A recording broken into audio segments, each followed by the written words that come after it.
Well, hell, we had to pick our guns up and everything. So they didn't say nothing. They just took off. We had to pick our guns up. So we get out the road there. They got ahead of us. They got away from us, really. And so this second lieutenant we had with us, we're going down there, and then here comes this damn Jeep with flags flying, all this stuff coming this way, you know. So George Patney pulls up there. He says, "Son, where are you going?" And he said, "Well, sir, we're going down that town down there." And old George looked around and said, "I don't think you got enough men to take it." Oh. So what did you do? Huh? Turn around? Yeah. Cool. So, wow. The other time I seen George was like Christmas time at the Bulge. Huh. And I was up there in Luxembourg. I was all drunked up, I guess, you know. I was howling, you know, and I'm going, no helmet on, no gun, you know. And then George comes down the street. "What the hell outfit you with?" Ooh, did you get in trouble? Nah. No, he just, you know, I guess he figured, hell, Yeah. just go, you know. So we drove. We was all the way down the southern front when George decided that he was gonna go into Bastogne and relieve him out there, you know. We drove day and night to get up there. Unbelievable. And luckily, I had orders like, you know, hold to the last man, you know. Mm-hmm. I said, well, I've been lucky, I tell you, lucky. Yeah, it is luck. That's all luck. That's all God looking out for you. In the right place, Did, right time, all that kind of stuff. did you read that the last combat man or whatever in World War I passed away? He was English, so he passed away. The last combat person in World War I. I wish you had gotten that on tape. I'm talking about all your stuff. That's what Billy's girl, the daughter, said. You ought to write a book. I know. Why don't you? I trained with the British there for a while. See, I went in on.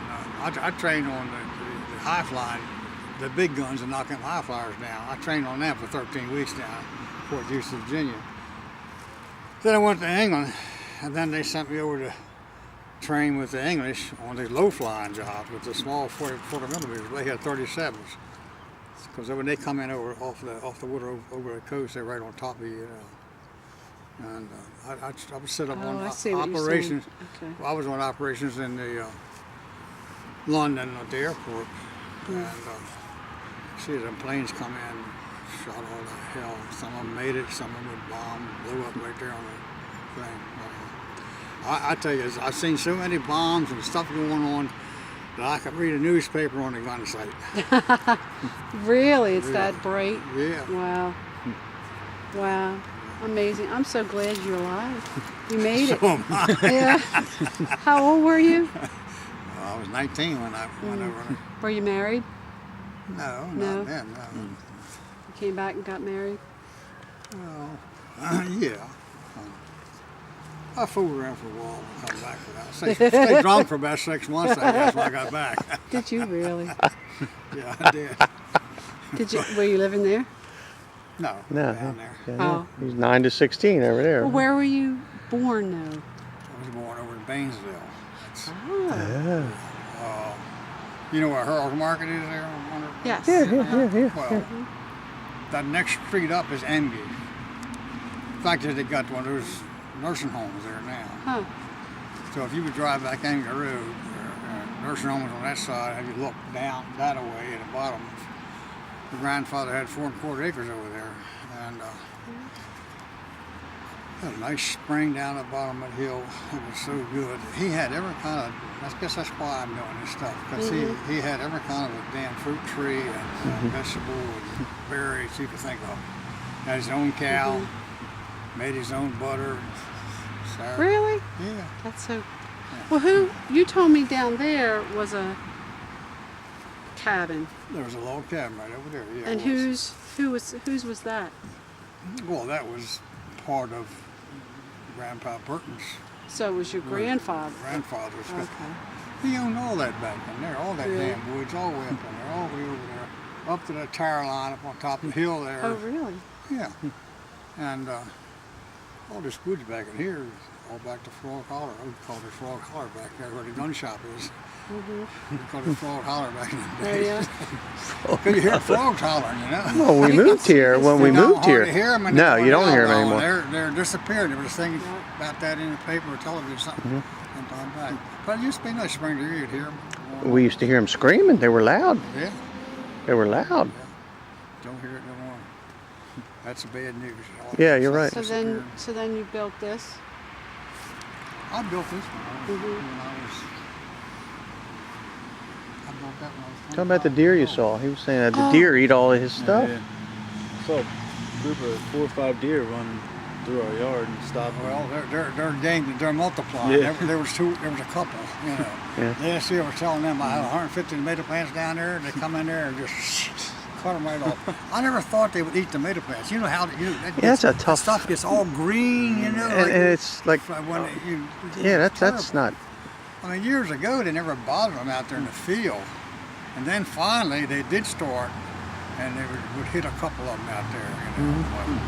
But the last 3 years, I mean, they started down there pretty damn good, and then last year that was it, man.